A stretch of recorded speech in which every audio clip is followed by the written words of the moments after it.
Bhagavata Sevayam Bhagavati Uttama Shloke Bhaktir Bhavati Naishtaki. So this is a chapter where King Chitraketu meets the Supreme Lord, and we are still hearing the glorifications of the Supreme Lord by King Chitraketu. So this is so wonderful that after he saw the Lord, he is glorifying him. And this is the last prayer today. And from the next prayer onwards, or the next sloka onwards, the Supreme Lord is going to respond to all the prayers of Chitraketu.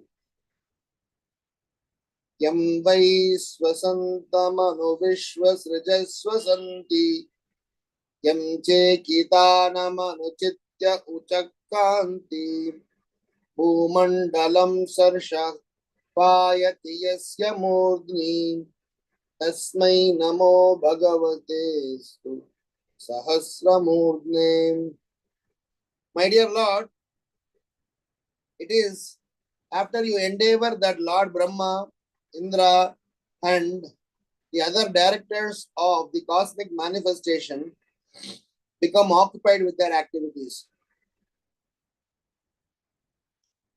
It is after you perceive the material energy, my dear Lord, the senses begin to perceive. The Supreme Personality of Godhead holds all the universes on his head like seeds of mustard. I offer my respectful obeisances unto you, the Supreme Personality of Godhead, who has thousands of hooves.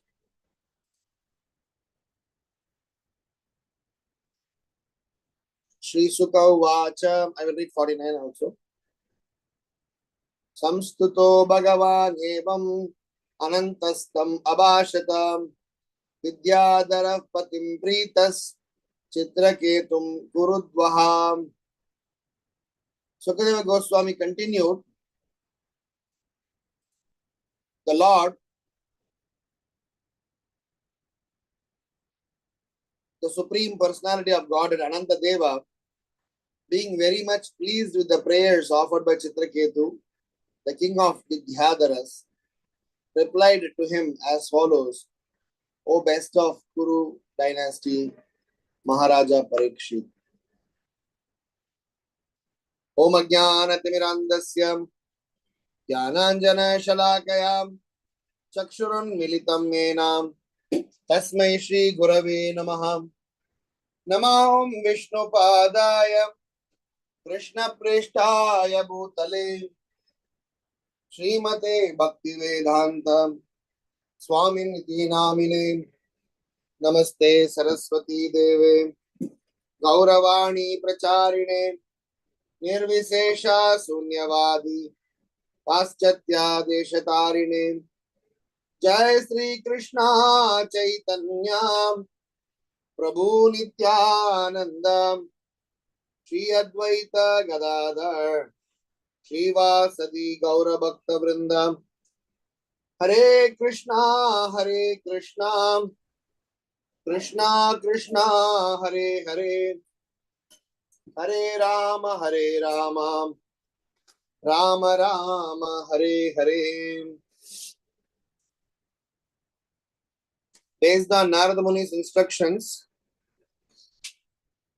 when King Chitraketu performed his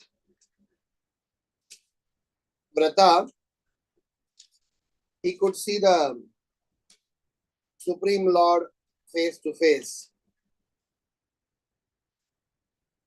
When he is glorifying the Supreme Lord, he is literally appreciating every aspect of the Supreme Lord, about his ability to control the universe, do the creation, protect the devotees, how he is Bhakta Vatsala. So basically, in his offerings, he is telling that it is only by the mercy of the Supreme Lord everything is possible. We have several times discussed in Srimad Bhagavatam that without the blessings of the Supreme Lord, not even a blade of grass move. Without the blessings of the Supreme Lord, not even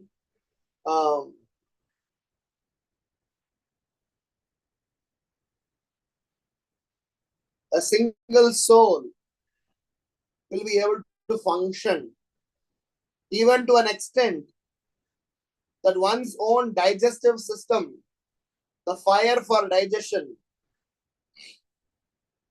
they are all controlled by the Supreme Lord's potency. Chaitanya Mahaprabhu, in his conversation with Rupa Goswami and Sanatana Goswami, has described several wonderful points about the glorification of the Supreme Lord.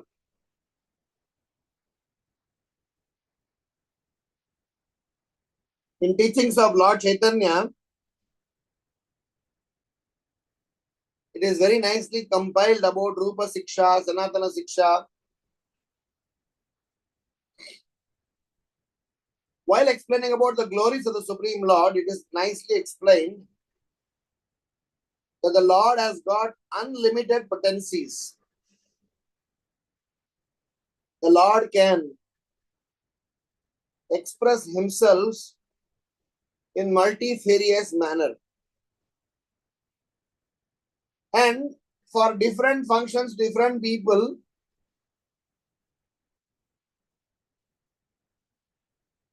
he has got different interactions, different levels of interactions.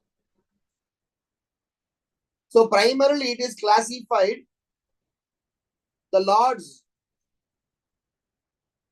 revelation through three categories.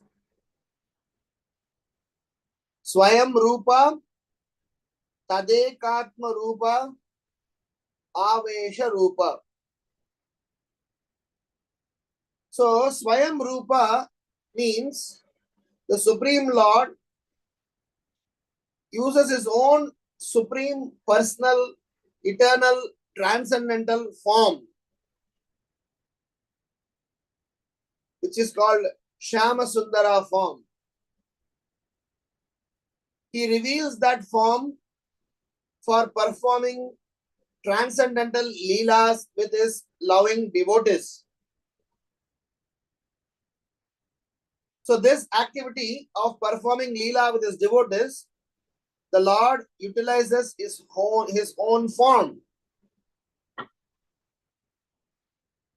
Second is called Tadekatma Rupa. Tadekatma Rupa, where the Lord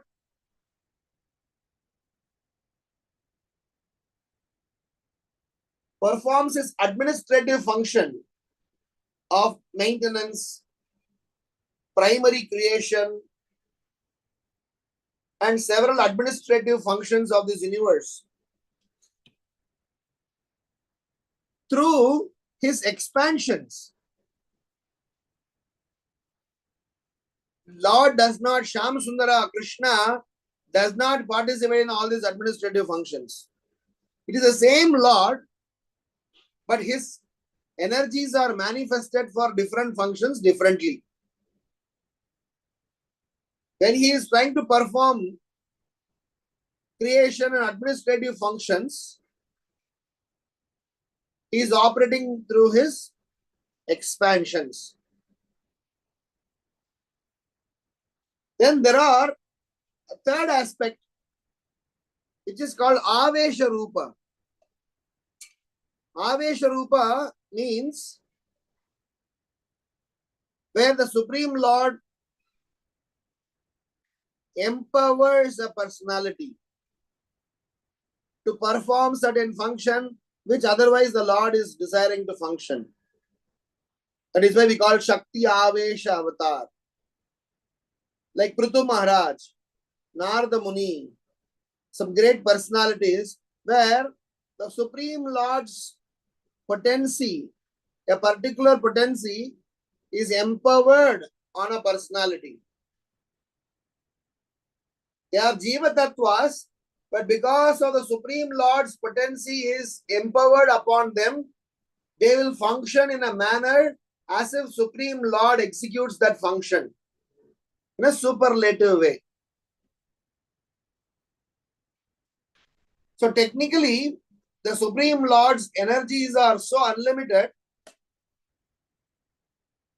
it is non-comprehensible by a normal common man. That is why Chitraketu has been explaining from the last few verses how the Supreme Lord has to reveal things to us. From verse number 45 to 48, he is addressing this aspect of how we need to learn to see the Lord and his hand behind everything. When somebody learns to recognize the Supreme Lord's potency, when somebody behaves in a manner where the Supreme Lord reveals his potency, when somebody is behaving in a manner, he becomes an empowered personality. That is wonderful. So, Chitraketu is glorifying the Supreme Lord, that how he is the source of everything that we enjoy. And everything culminates at him.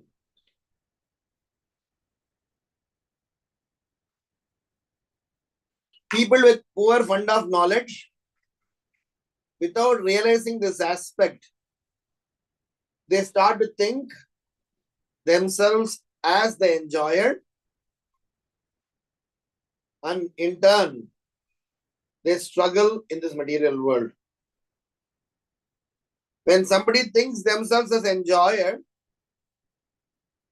the Lord's external energy, Mahamaya, immediately teaches a lesson to such a person. So in our conversation, we need to learn that how Krishna is revealing himself, and the process of knowing Krishna is very, very, very scientific. One cannot just understand Krishna by simply having a scholarly mentality. It is not by a scholarly expertise one can understand the Supreme Lord. Everyone would need a special kripa from the Lord. As they say, for us to even recognize the sun, we need sun's effulgence. We cannot see sun who is hiding himself or who is not revealing himself by any other arrangement. During the night time, if somebody wants to see the sun, how they will see? During the daytime, if somebody wants to see the sun, all they need to do is they are supposed to be awake. the sun will reveal himself to us. So long as we are not in the state of slumber, so long as we are not in the state of ignorance, we are good candidate to get the Lord's mercy. That is why Bhaktivinoda Thakur says, Jeev jago, jeeva jago, Gaura Chanda bole, Koda nidra jao maya, Pishachira kole. Said, please wake up sleeping souls, wake up sleeping souls. You have been sleeping in the lap of which Maya since time immemorial.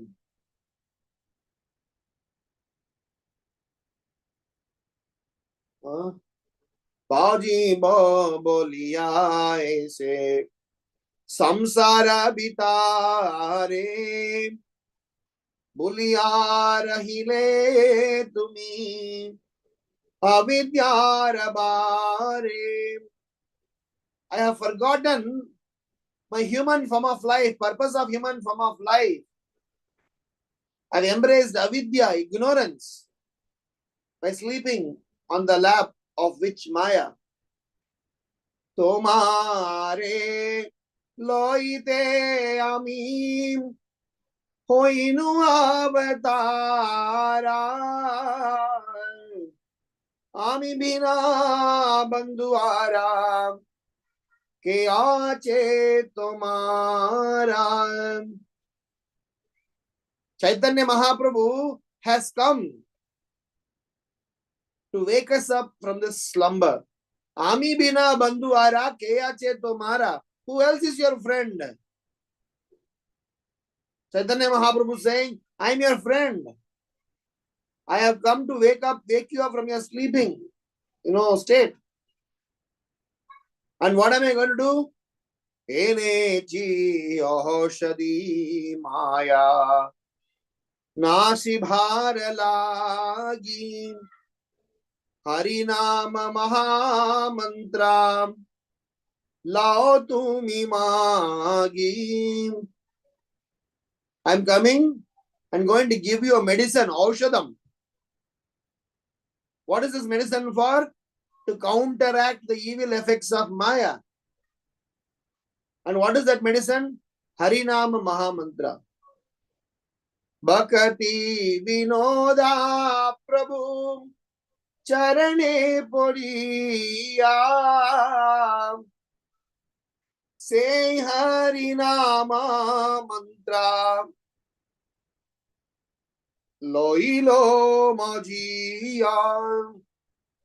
So I, the servant Bhaktivinoda, fall at the feet of each and every one of you and request you, please take advantage of this holy name. So long as we are in the state of ignorance, we will not be able to recognize, we will not be able to understand Krishna. Likewise, when the sun has to come, when we have to recognize sun, we should be awake. If you are sleeping and say sun has not come, who is at fault? The sun will reveal himself to us. So Krishna will reveal himself to us. We cannot see Krishna, but we have to behave in a manner where we become the candidate to be revealed. So anyone and everyone, that is why King Chitraketu, the same Chitraketu,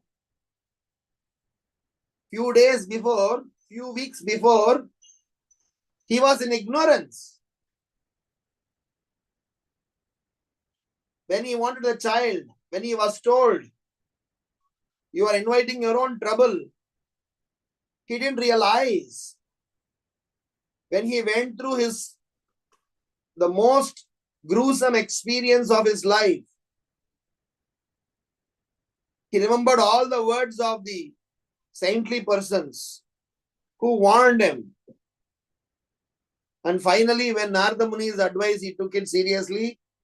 He is really happy and an accomplished person Because the purpose of human form of life is to realize the mistakes that we have done, correct our mistakes based on the advices given by self-realized soul, and we will definitely get to see the result and be situated in happiness by enjoying the result gained out of the association of self-realized soul. So whatever Narada Muni said, when Chitraketu did it, he could see Sankarshna in front of him, and now he is the most happiest person, contented person, intelligent person, empowered person.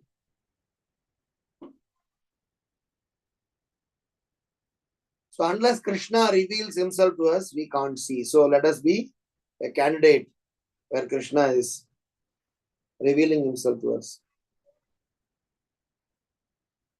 In our devotional journey,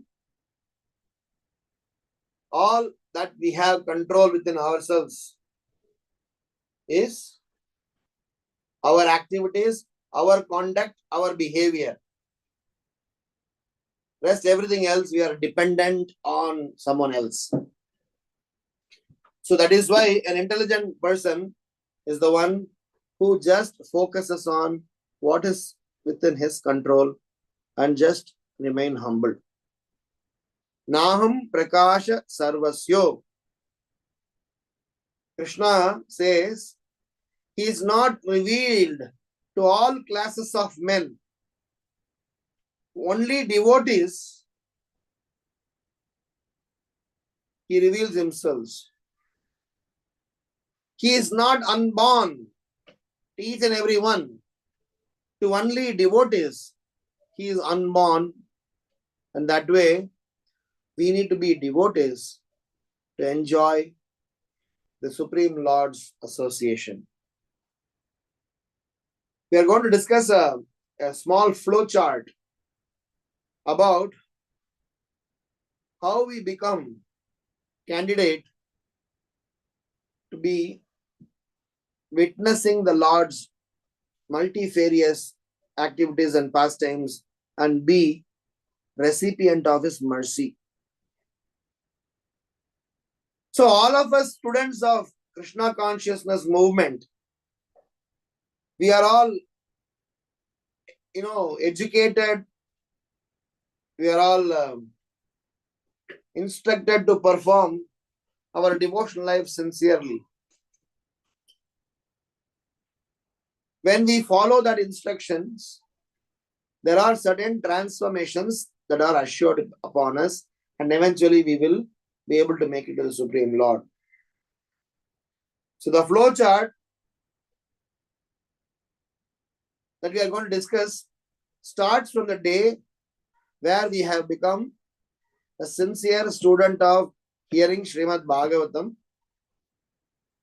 and how we gradually elevate our consciousness, and finally we get to the stage where Krishna resides in our heart and reveals himself to us. This flow chart not only tells us the stages of evolutions of consciousness, it will also tell some sort of a checkpoint and milestones which we can cross, verify during our journey in Krishna consciousness. Sometimes we may be thinking to ourselves that we are progressing in Krishna consciousness, we are a nice devotee. Because others call us great devotees, we start believing them. Others call us out of their kindness. We should know who we are.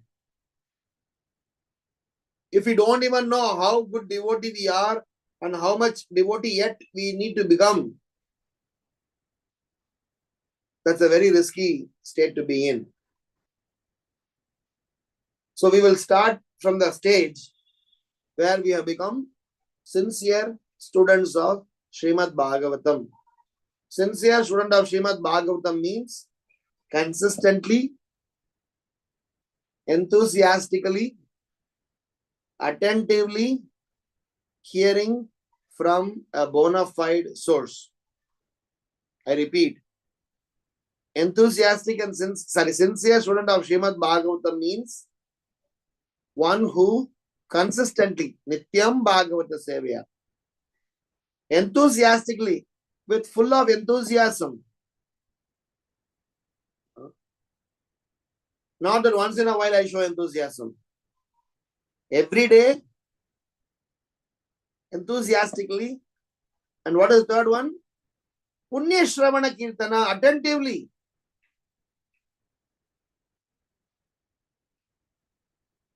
When we do this hearing of Srimad Bhagavatam from a bona fide source, then 1, 2, 3, 4, 5, 6, 7, 8 stages will manifest within our heart.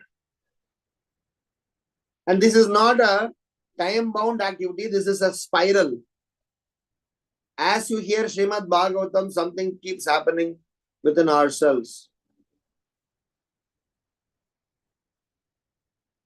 So when we hear Srimad Bhagavatam from a bona fide source, we come to a stage because of our attentive hearing and the association. We come to a stage of no hankering, no lamentation, because we know the truth. Because we know the truth from a self-realized soul, because of being in the association of a self-realized soul, because of the applying the instructions of a self-realized soul, because we are hearing consistently, enthusiastically, and attentively, which means whatever we heard, we are applying in our daily life according to our understanding. Naturally, one thing that will happen is we will become free from hankerings and lamentation.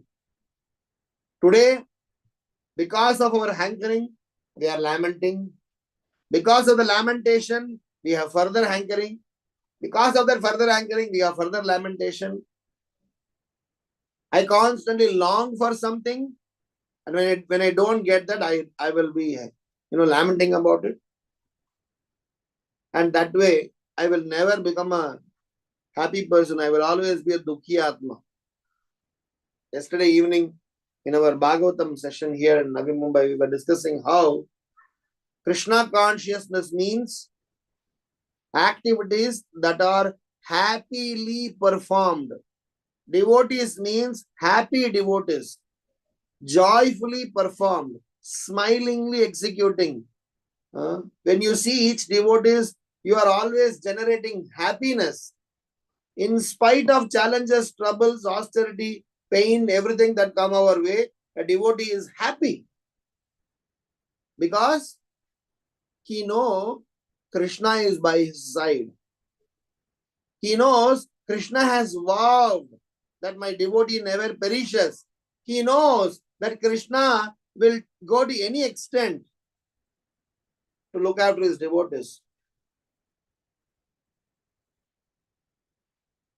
So generally this no hankering, no lamentation stage is called Brahma Bhuta stage. Prabhupada says, as a practicing devotee, it doesn't take a long endeavor. Very soon somebody reaches the stage of no lamentation, no hankering. For some practitioners, this stage itself is a stage of liberation and is a very great achievement. But for Sankirtan devotees, those who are performing Sankirtan activities under the direction of a bona fide spiritual master, this is just a milestone because he is not settled with the stage of being satisfied. He has a lot more to go through. As soon as you are free from hankering and lamentation, lust, greed, envy, anger, pride, illusion vanishes from the heart. The reason why a person struggles in the world, it's all vanished. When greed vanishes, when lust vanishes, anger naturally vanishes. And all of them will vanish when our illusion is eradicated, how a person can remain in illusion if he is hearing Srimad Bhagavatam consistently, enthusiastically, attentively from a bona fide source? It is impossible unless he is forcing himself to be in slumber. Bhakti Siddhanta Saraswati Maharaj tells a very wonderful story. One boy was a lazy boy. His mother had a daily task of waking him up in the morning. He would not wake up. He would sleep like till 9 a.m., 10 a.m., sometimes even later than that. And he would give some reason or the other every day to wake up. So the mother said, "My dear son, please get up."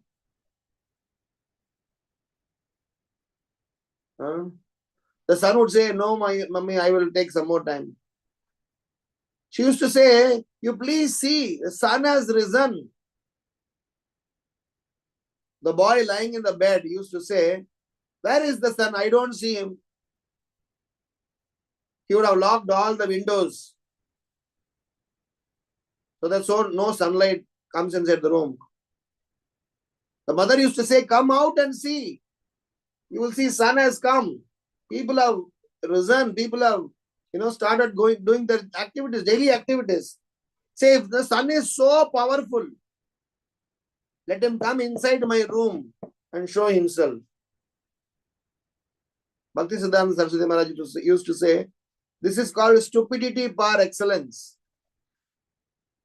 Sun will not come inside your room if you do not want to see the sun. Similarly, Krishna, if anybody hears Srimad Bhagavatam, it is impossible for someone to remain in a state of slumber. But if somebody is attentively, enthusiastically, and consistently hearing Srimad Bhagavatam, lust and greed definitely vanishes, along with someone becoming free from hankering and lamentation. What has happened when these things vanishes? Vidunotim suhrit satam. Suhrit satam means attachment to the service of the Lord. Unlimited happiness. Suhrida means auspiciousness. Auspiciousness for a devotional life means attachment to devotional service manifest.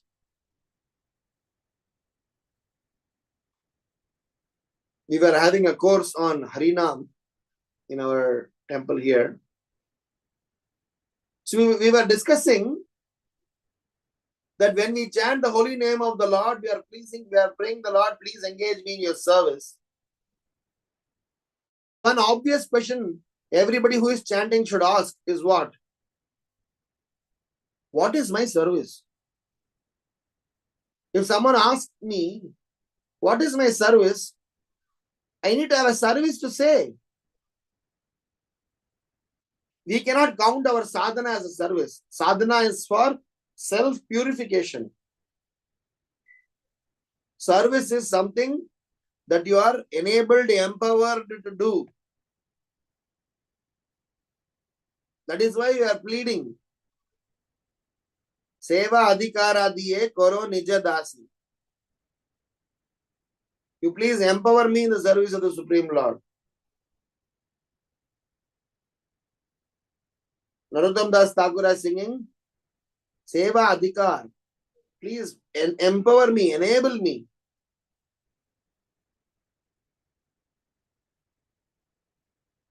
So the idea is, in our devotional journey, we need to have service.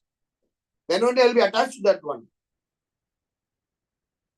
So the process is, when I have no hankering, no lamentation, when I am free from lust, greed, anger, it is assumed and it is to be understood that you will latch on to some service, or you will be given some service to which you will be attached. So at stage 3, we need to ask, or we will have to kind of keep asking this question to ourselves. Do I have service? Do I have service? Do I have service? If I do not have, what is service here? Committed, responsible, accountable activities for the pleasure of the Lord and nothing for me that I am expecting out of it. Service is not something that I do it for my benefit, my favor, my convenience.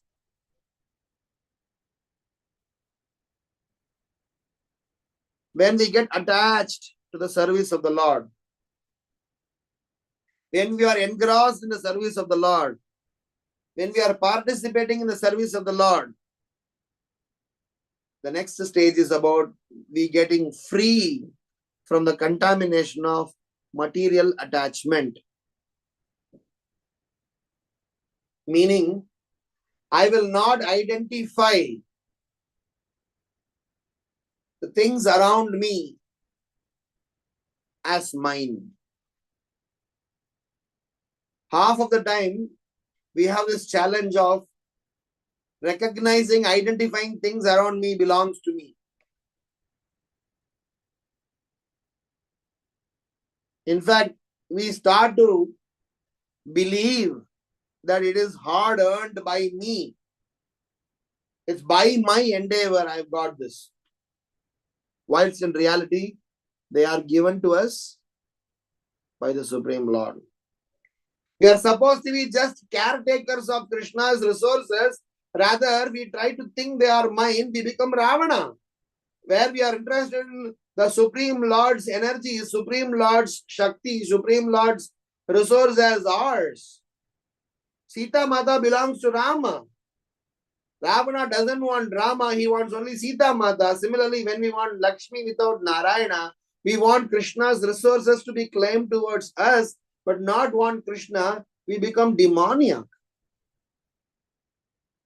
So our attachment to our service, which means we are all supposed to have a service, which means we have a senior whom we look up to, whom we have surrendered ourselves to, who is enabling us, empowering us to perform some devotional service. So if you do not have a service that you can count on to tell that this is my service that my Gurudev has given, this is my service that my authority has given, this is the service that I have been empowered, please go and approach your seniors and ask for one. So this attachment to service will relieve us from the contamination of materialistic attachment. What we used to think as I, me, mine will now be changed to Krishna's. These are all Krishna's. These are all belonging to Krishna's. These are all belonging to Krishna's. That will be the mindset.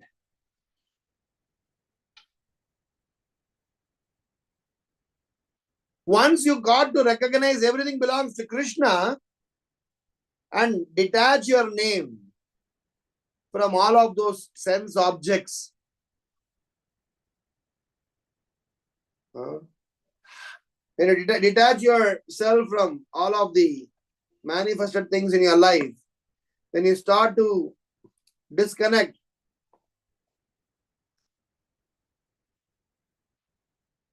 then you will be able to completely appreciate the Supreme Lord's transcendental qualities. Vishaya vinivartante niraharasya dehinaha rasavarjam rasopyasya param drishtva nivartate.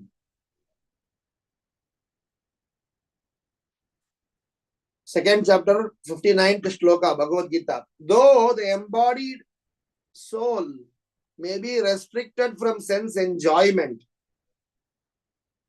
the taste for sense enjoyment, sense objects remain. But ceasing such engagements by experiencing a higher taste, he is fixed in consciousness. Krishna is explaining this to Arjuna in second chapter. So the point is, that one needs to learn to cease. And the process is what? By engaging with higher taste, fixing in consciousness. So, when we regularly hear Srimad Bhagavatam, this is some natural outcome. And when we are getting free from the contamination of material attachment, we learn to understand the transcendental qualities of the Lord. Up till this point in time, our life was centered around us. I, me, mine, I, me, mine, I, me, mine only. Just 2 stages earlier, we started changing into I, me, mine, and Krishna also. I, me, mine, and Krishna also. Now, when we are free from the contamination of materialistic attachment, we are moving towards a stage of Krishna and Krishna only, Krishna and Krishna only, Krishna and Krishna only is the focus of my life. So we start to understand the transcendental qualities of the Supreme Lord. And as we traverse through that consciousness and continue to hear Srimad Bhagavatam and perform devotional service, we will get firmly fixed to work and fight for glorifying the Supreme Lord and have no other focus. Vyavasayatmika buddhihi ekeha kurunandana bahu shaka hi anantasya buddhayo vyavasayinam. So this stage of being firmly fixed to work and fight for the Supreme Lord. What is fight for the Supreme Lord? Which means I am ready to fight against my quotients. I am ready to fight against all the evil energies. I am ready to struggle to fight. Because sometimes even fighting is difficult. You might need to take an extra endeavor, extra austerity to fight against our sense gratificatory quotients. And remain completely focused for pleasing the Supreme Lord. To such candidate, Krishna reveals himself. And in such person's heart, Krishna resides. So these 7 stages or 7 milestones are something that we need to keep watching out for. They may keep manifesting in different layers, but this is just a spiral. Right from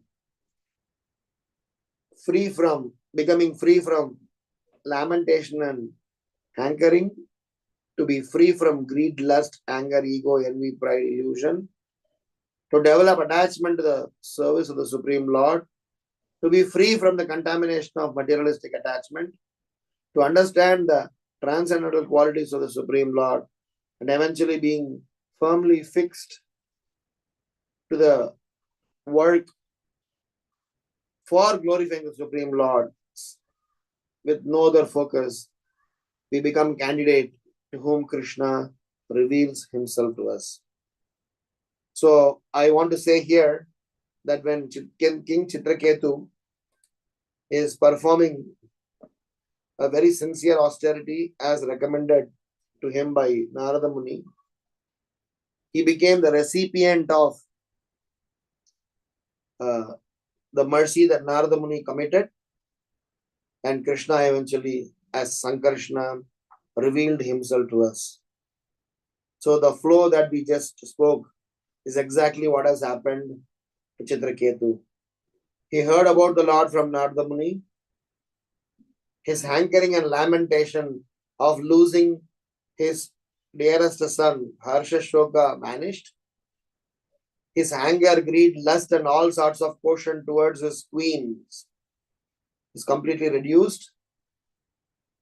His service attitude, his attachment towards serving the Lord started to manifest within his heart.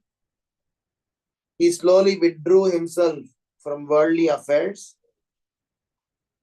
We can see from his offerings that he started to recognize the transcendental qualities of the Supreme Lord, and he is firmly fixed in his devotion to an extent that the Lord appeared in front of him. What is possible for Chitraketu is very well possible for each and every one of us. So let us learn to do things as directed. I would like to end by saying many times in the modern world, we learn to manage things with the manipulation of resources and somehow try to prove a point. But Krishna consciousness is not about managing things.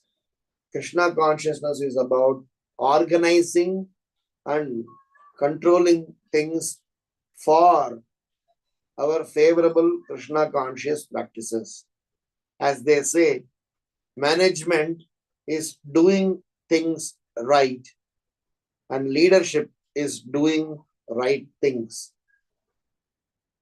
As a person who takes responsibility for his action, we somehow need to learn to do right things. Otherwise, we will be managed by Krishna's material energy and we will have to keep revolving around this world. Ashraddha danaha purusha dharmasyasya param tapa aprapyamam nivartante mrityu samsara vartmani. So let us all try to take advantage of this Srimad Bhagavatam and the life of being a Bhagavata so that we can start to experience the eternal happiness whilst we are in this material world, and eventually when our appropriate time comes, we will be able to enjoy eternal wonderful association with our eternal associates in the spiritual abode. Srila Prabhupada ki jai, Grantaraj Srimad Bhagavatam ki jai, Nitai Gaurav Premanande, Hari Hari Bol. If there are any questions, comments or reflections, I'm happy to respond.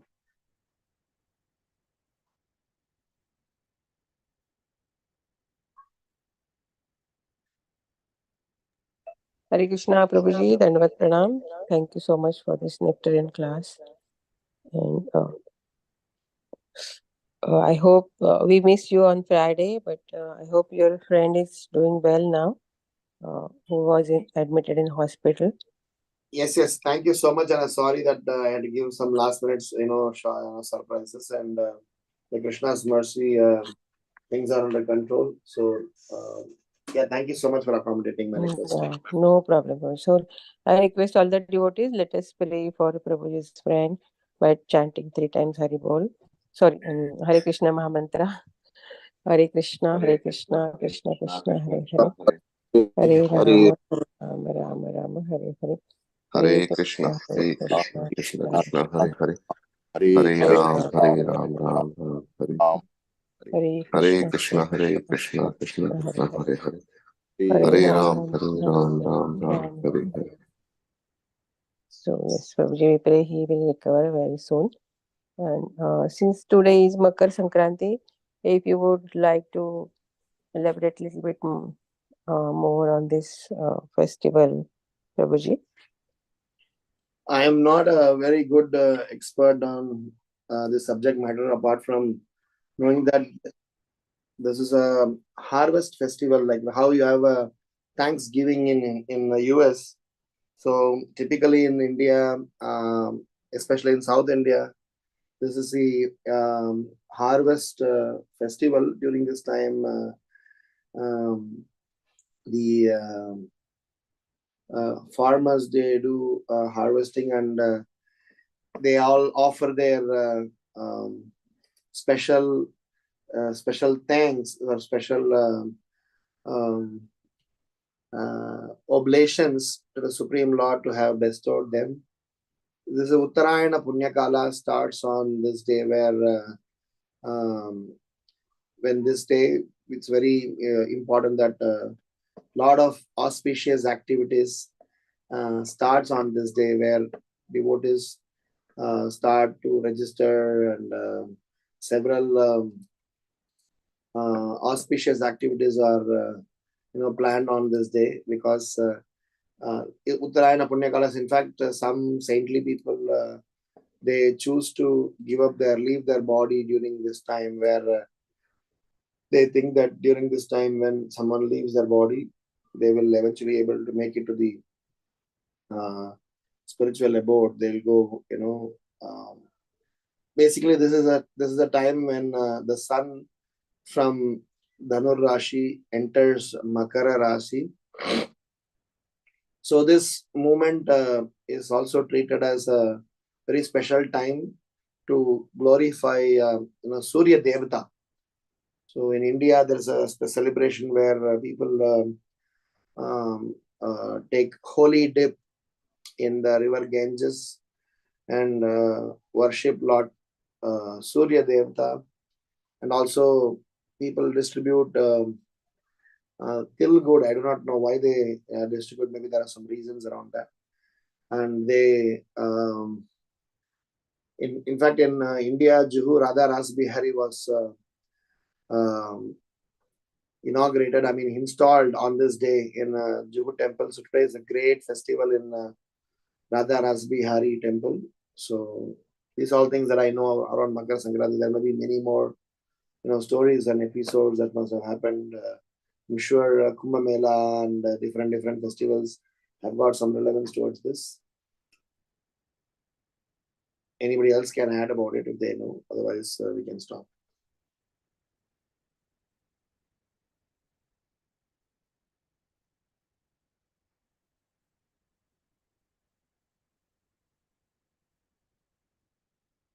Okay, if there are no comments, probably we can end the session, and looking forward for more Sangha in the future.